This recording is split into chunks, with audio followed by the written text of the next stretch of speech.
যদি একটা ছোট আমলে আপনাকে মাফ করে দেন, হাজারো বড় বড় আমল থেকে ছোট আমলটাই আমার কাছে বড়।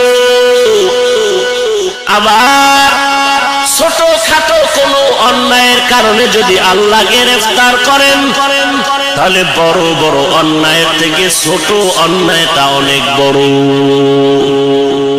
আল্লাহর এক বান্দি এমন কোন গুনাহ নাই, করে নাই, মারাত্মক গুনাহ করার পর, পুরুষ না মহিলা, জোরে বলেন, গুনাহ করে রাস্তা দিয়া যায়, পায়ের মধ্যে মুজা, হঠাৎ করে তাকায়া দেখে একটা কুকুর পানির তৃষ্ণায় জিহ্বা বের করে চিল্লাইতে আছে। আল্লাহর বান্দির অন্তরে মায়া লাগছে।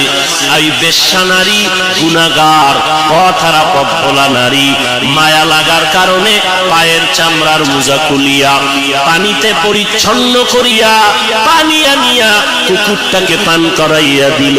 ছোট আমলটা রব্বে কারীমের দরবারে বড় মজা লাগছে। গাইবি আওয়াজ, ওরে আল্লাহর বান্দি, তোর জীবনের সব গুনাহগুলো মাফ করে দিলাম।